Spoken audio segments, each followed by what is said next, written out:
Hello दोस्तों, hello and welcome to the channel. कैसे हैं आप लोग?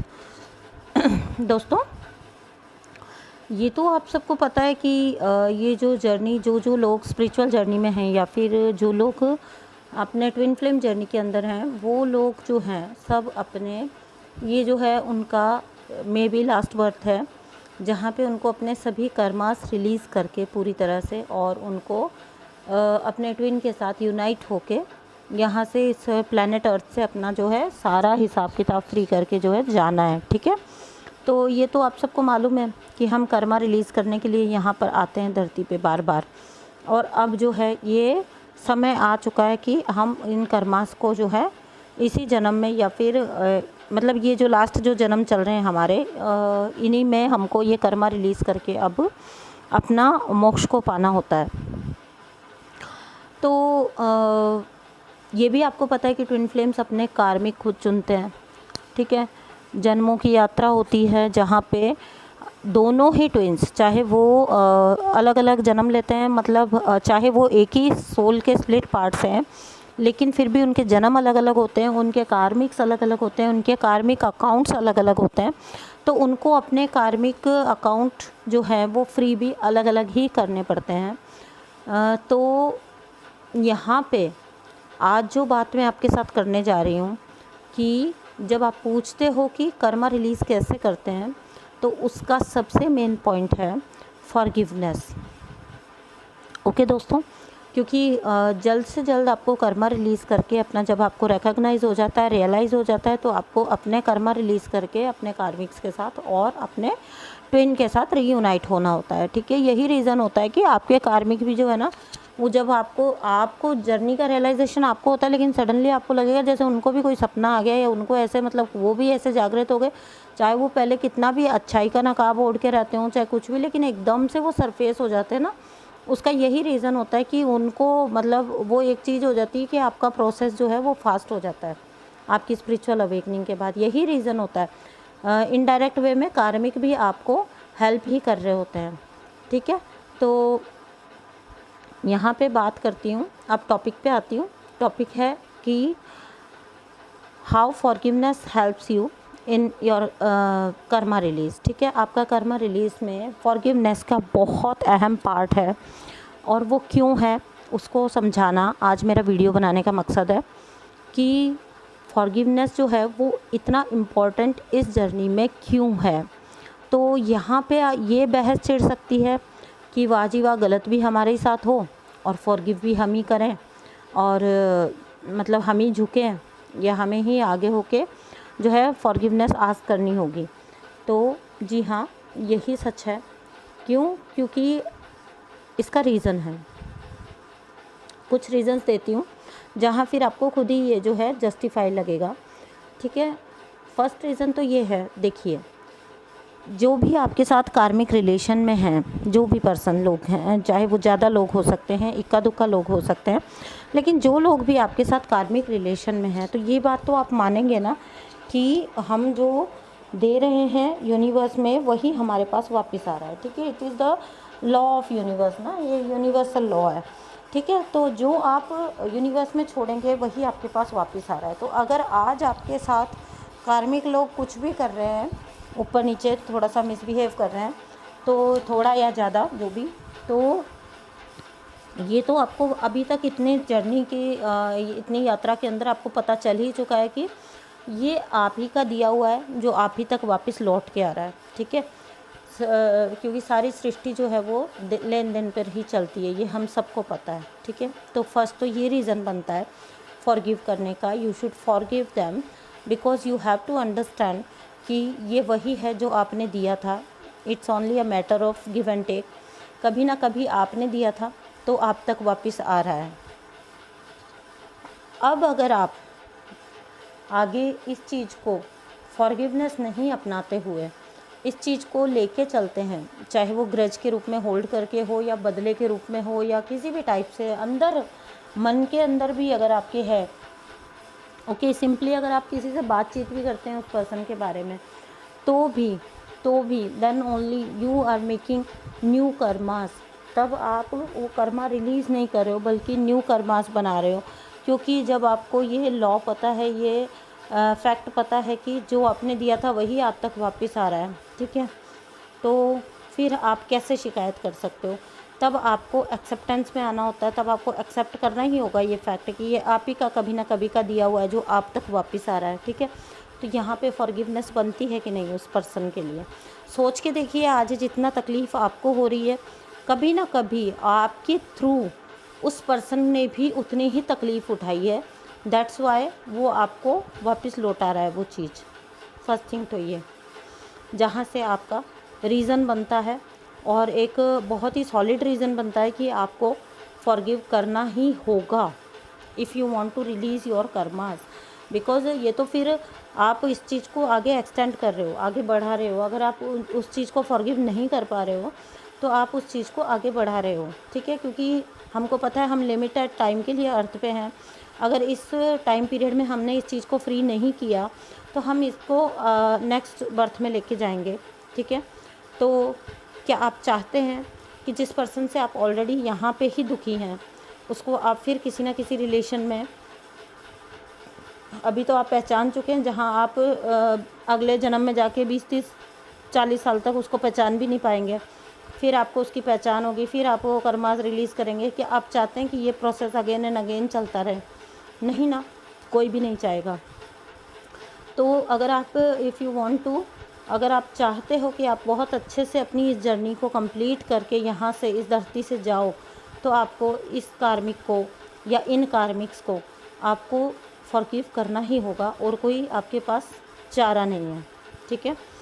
Second thing, you are an awakened soul, ठीक है, ये आपको समझना होगा। You are a mature soul, आपका अवेकनिंग हुआ है, ये क्लियर साइन है। सेकंड रीज़न बता रही हूँ फॉरगिव करने का, आपका अवेकनिंग हुआ है, this is the clear sign that you are a very mature soul. आप काफ़ी ओल्ड सोल हैं, मैच्योर सोल हैं। अगर आपको स्पिरिचुअल अवेकनिंग आई है तो वो इसीलिए आई है कि आपकी मैच्योरिटी का वो लेवल आ चुका है कि अब आपको जो है मतलब आपका टाइम आ चुका है आपकी मुक्ति का, ठीक है। तो यहाँ पे हमको एक बात समझनी होगी कि all these souls are immature now, अभी इमैच्योर हैं, अभी वो अपनी यात्रा में है, ठीक है। इस चीज़ को ऐसे समझिए, ट्रेन के डब्बे में जैसे यात्री भरे हुए हैं, ओके। जब जब मेरे साथ होता था ना, काफ़ी सारे कार्मिक सरफेस हो जाते थे, एकदम सब अगेंस्ट हो जाते थे, तो वहाँ पे मैं अपने आप को जो कह के सूद करती थी, जो समझा के सूद करती थी, वो बता देती हूँ आपको फंडा। इससे ना बड़े जल्दी रिलैक्स हो जाते हो आप, ठीक है। तो यहाँ पे मैं अपने आप को ऐसा समझाती थी, मान लीजिए एक ट्रेन का डब्बा है जिसमें जो है पैसेंजर्स भरे हुए हैं, है ना, तो अपने आप को ऐसा समझो कि हम सब जो हैं इस ट्रेन में पैसेंजर्स हैं डब्बे में। और अब आपको ये समझना है कि आप वो हो इन सारे पैसेंजर्स में, आप वो हो जिसका स्टेशन आने वाला है और जो इस बार डब्बे से उतर जाएगा, ठीक है। इन सब लोगों को आगे अभी भी साथ में जर्नी करनी है, ठीक है। तो इस तरह से जब आप समझोगे तो अब आप सोच के देखिए, कभी सोच के देखिए लोग कितना मतलब सीट वगैरह के लिए कितना कुछ करते हैं ना ट्रेन में, सीट, मुझे ये सीट चाहिए, मुझे ऊपर की बर्थ चाहिए, ये चाहिए, वो चाहिए, ठीक है। लेकिन कभी आपने नोटिस किया जब लास्ट टाइम आ जाता है, जब उनका स्टेशन आने वाला होता है ना, तो लोग ना मतलब जिस सीट के लिए इतना लड़ रहे होते हैं, मतलब एकदम डिटैच हो जाते हैं उस चीज़ से, एकदम वो मतलब उनको ये होता है कि अब हमें क्या लेना करना है ना, अब तो हमें उतरना ही है।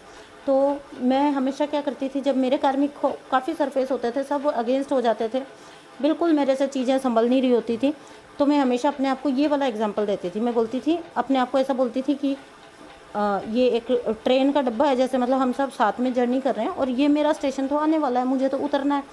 और अगर ये लोग आपस में भी उलझ रहे हैं तो इन्हें तो अभी साथ चलना है ना आगे, तो इनको साथ चलना है, तो इनका बनता है, ठीक है। ये अगले जन्म में भी किसी न किसी रिश्तों में इनको पता भी नहीं होगा, और ये इनको वापस आना है, वापस आना है और एक दूसरे से डील करना है, जबकि मुझे, मेरा हो चुका है जर्नी, मुझे यहीं पे उतरना है इस बार।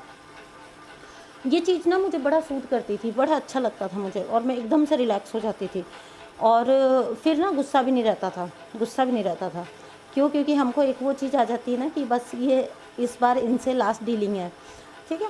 तो ये वाली चीज़ भी आपको फॉरगिवनेस की तरफ मोटिवेट करती है कि आप अपने आप को ये याद दिलाइए कि you are the mature soul, you are the mature person, ठीक है। तो आपको ये समझना होगा कि जो सोल्स इमैच्योर हैं उनके लिए आपको इतना गुस्सा, इतना ग्रज नहीं बनता है, ठीक है। आपको जैसे परिवार में बुज़ुर्ग होते हैं ना, तो बच्चे नादानी करते हैं, लेकिन बुज़ुर्गों से उम्मीद नहीं की जाती कि वो नादानी करेंगे ना। तो इस टाइप से आपको थोड़ा सा उस चीज़ को मैच्योरिटी से हैंडल करना है, ठीक है। तो भी आपका फॉरगिवनेस बनता है और आप इजीली फॉरगिव कर पाएंगे अगर इस तरह की सोच रखेंगे तो। Now comes the third and the most important point. Third point ये है कि कोई भी पर्सन, ओके, ध्यान से सुनिएगा, क्योंकि ये पॉइंट जो है वो बहुत आपको बड़ा आराम पहुंचाने वाला है ये पॉइंट, और बड़ा जल्दी आपको फॉरगिवनेस की तरफ ये ले जाएगा पॉइंट। इसने मुझे बहुत हेल्प की थी। तो अपनी सोच को ऐसा बनाइए कि कोई भी व्यक्ति, अब ध्यान से सुनिए, कोई भी इंसान आपकी सोच तक अगर पहुंच गया है, समझ रहे हैं बात, कोई भी इंसान अगर आपकी सोच तक पहुंच रहा है, पड़ोसी है, फ्रेंड है, रिलेटिव है, हस्बैंड वाइफ है, आपके पेरेंट्स हैं, बच्चे हैं, कोई भी हैं, कोई भी इंसान जिसको आप एक्सटर्नली पसंद नहीं कर रहे हैं, लेकिन अगर वो आपकी सोच तक पहुंच रहा है, तो आप ये फैक्ट को माने या ना माने, चाहे कितना भी डिनाई करें, वो पर्सन आपका एक हिस्सा बन चुका है। अगर आप उसको अपनी सोच में स्थान दे रहे हैं, अगर वो आपके दिमाग में चल रहा है, it means that person is important for you, okay, believe it और नॉट। अगर आप उसको, चाहे वो दोनों वे में हो सकता है, चाहे पसंद करते हैं चाहे नापसंद करते हैं, लेकिन कोई भी पर्सन आपकी सोच तक अगर पहुंच रहा है, इट मीन्स वो आप में समा गया है, ठीक है। अब आप खुद सोचिए कि पड़ोसी की एक लाइन भी हमें चुभ जाती है, ठीक है।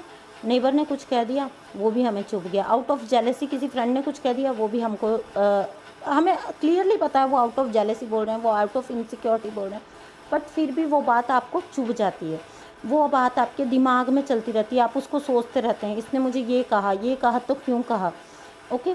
तो इट मीन्स कि आपका वो नेबर, वो रैंडम एक नेबर जो चलते फिरते आपको कुछ भी बोल गया, ठीक है, एक लाइन, चाहे उसने शायद उसने उतना सोच के कही भी नहीं होगी, लेकिन अगर वो पर्सन आपकी सोच तक पहुंच रहा है, अगर आपके दिमाग में चल रहा है वो person, it means it clearly shows that that person is the part of your life, आपका पार्ट है वो पर्सन। आप माने या ना माने, आपने उसको जाने अनजाने में अपना अभिन्न अंग बना लिया है। क्या आप ऐसा चाहोगे? सोच के देखो, क्या आप ऐसा चाहोगे? आप किसी भी रैंडम इंसान को अपने, मतलब इसको ये मान लीजिए, जो आपके दिमाग में आ गया, जो आपकी सोच में आ गया, समझ लीजिए वो आपके अंदर समाया है, ठीक है, क्योंकि वो आपके दिमाग में चल रहा है, और दिमाग में कौन चलता है? जो इम्पोर्टेंट है। तो यहाँ से समझिए इस बात को, ठीक है। तो यहाँ से भी आपको फॉरगिव करने के लिए बड़ा मोटिवेशन मिलेगा, क्योंकि उसी पल सोचिए कि क्या ये डिज़र्व करता है मेरी सोच में रहना, क्या ये पर्सन मतलब इतना डिज़र्व करता है कि ये मेरी सोच में रहे। तो वहाँ से आपको बड़ी हेल्प मिलेगी, स्टार्टिंग में बड़ी हेल्प मिलेगी आपको, क्योंकि आप ना एकदम से झटक दोगे उस बात को कि अरे यार छोड़ो, क्या है, कोई बात नहीं, हाँ तुम मेरे क्या लगते हो, तुमने बोल दिया तो बोल दिया, तुमने आउट ऑफ जेलेसी बोल दिया मुझे पता है, तुमने आउट ऑफ इनसिक्योरिटी बोल दिया मुझे पता है, मैं अच्छी लग रही थी तुमने इसलिए बोला मुझे पता है। जब आपको पता ही है तो फिर उस चीज़ के लिए क्यों रिएक्ट करना है, क्यों बॉदर करना है, और फिर क्यों अपना न्यू कर्मा उन लोगों के साथ क्रिएट करना है, ठीक है। तो ये थे कुछ पॉइंट फॉरगिवनेस को लेके, और बिलीव मी, फॉरगिवनेस से ही आपकी जर्नी स्टार्ट होती है, और फॉरगिवनेस ही आपको सबसे ज़्यादा हेल्प करती है आपकी जर्नी कंप्लीट करने में। क्यों? क्योंकि जर्नी ही कर्मा रिलीज़ की है। कर्मा रिलीज़ में आप जितना टाइम लगाते जाएंगे उतना ही आपकी जर्नी डिले होती जाएगी। अगर आप फॉरगिव नहीं कर रहे हैं, फॉरगिव नहीं कर पा रहे हैं, आज से ही ये प्रैक्टिस स्टार्ट करिए, ठीक है। यूनिवर्स को साक्षी मान के, जिस भी देवता को आप बहुत ज़्यादा मानते हैं, जिनका भी आप मंत्रोच्चारण करते हैं, जिनका भी आप ध्यान करते हैं, उनको साक्षी मान के हर पर्सन के लिए एक प्रैक्टिस अपनाइए। हर पर्सन के लिए जो है फॉरगिवनेस आस्क करिए, हर पर्सन के लिए उनको साक्षी मानिए, ठीक है। साक्षी जब मान के आप करते हैं ना, तो आप जो है बाउंड हो जाते हैं अपने देवता के लिए, अपने उन इष्ट देव के लिए। क्यों? क्योंकि जब आपने उनको साक्षी रख दिया तो फिर आप नहीं चाहेंगे कि आप उनके सामने दोबारा गलती करें। तो ये आपको बहुत ज़्यादा हेल्प करता है। इस बिलीव में इसने मुझे हेल्प किया, ओके। क्योंकि मेरा ईगो लेवल बहुत ज़्यादा था, मेरा एंगर लेवल भी बहुत ज़्यादा था, होता है हम सबका, क्योंकि इतने सारे चोट खाने के बाद आप रूड हो जाते हो, आप हो जाते हो एक लेवल पे आके कि मुझे किसी से कुछ लेना देना नहीं है, या मैं आप भी धज्जियाँ उड़ाने में बिलीव करने लग जाते हो। बट ये बिलीव में जर्नी में आपको कहीं किसी लेवल पे कुछ भी हेल्प नहीं करने वाला, कुछ भी हेल्प नहीं करने वाला। ओके दोस्तों, तो ये था वीडियो फॉरगिवनेस के ऊपर।